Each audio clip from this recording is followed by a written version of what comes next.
আজ আপনাদের সঙ্গে কথা বলার পূর্বে কয়েকটি ভিডিও ক্লিপ আপনাদের সঙ্গে শেয়ার করে নিতে চাই।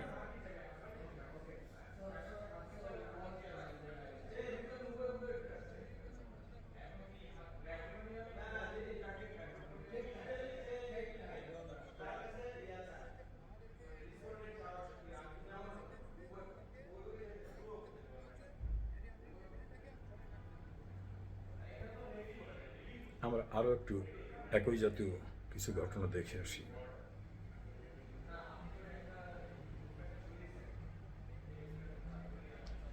স্থানীয়দের দাবি, সেতুর পিলারের গোড়া থেকে মাটি কেটে ইট ভাটায় বিক্রি করা হচ্ছে। এতে সেতুর নিরাপত্তা ও স্থায়িত্ব নিয়ে উদ্বেগ দেখা দিয়েছে এলাকাবাসীর মধ্যে। নারায়ণগঞ্জের ফতুল্লার আলীগঞ্জে পদ্মা রেল সেতুর পিলারের নিচ থেকে মাটি কাটাকে কেন্দ্র করে তৈরি হয়েছে নতুন বিতর্ক। স্থানীয়দের দাবি, সেতুর পিলারের গোড়া থেকে মাটি কেটে ইট ভাটায় বিক্রি করা হচ্ছে।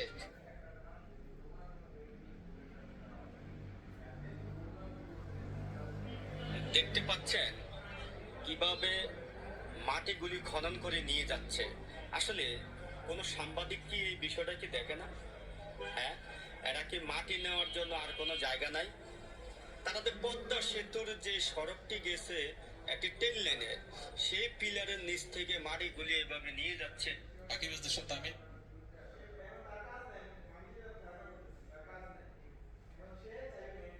খাল তোমরা কাটো, তাতে কোনো সমস্যা নেই, কিন্তু তাই বলে এই না যে গরিব মানুষের স্বপ্নগুলো মাটির তলে চাপা দিয়ে তোমরা খাল কাটবা।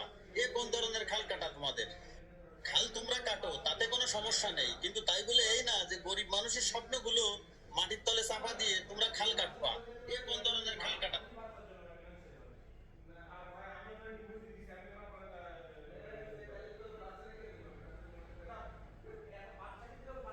মহান নেত্রী আল্লাহর নেয়ামত আমাদের জন্য 3 লক্ষ গৃহহীন মানুষকে জমিন সহ তার ঠিকানা, এটা বাংলাদেশের মহিলা শিরোমণি আমাদের দেশরত্ন বঙ্গবন্ধু কন্যা আমাদের মাননীয় প্রধানমন্ত্রী আন্দাজ করেছেন।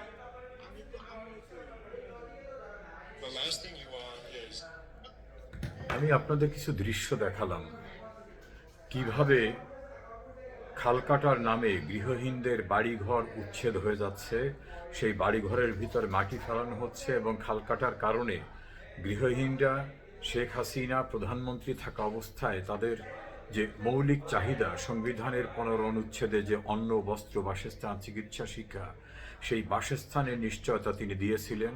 প্রায় 4 লক্ষ গৃহহীন মানুষকে গৃহের ব্যবস্থা করেছিলেন।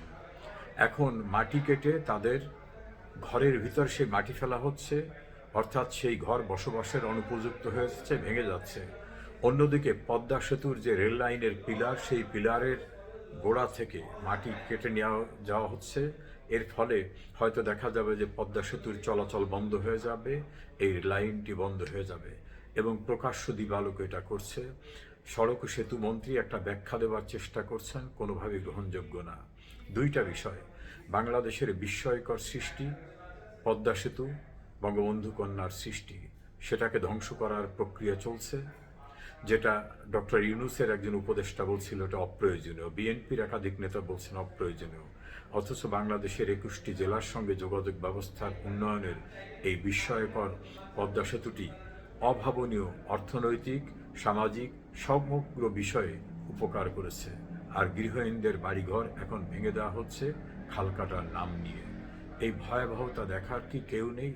সরকার কি নির্বাক, নাকি সরকারের ইন্ধনে এগুলো চলছে?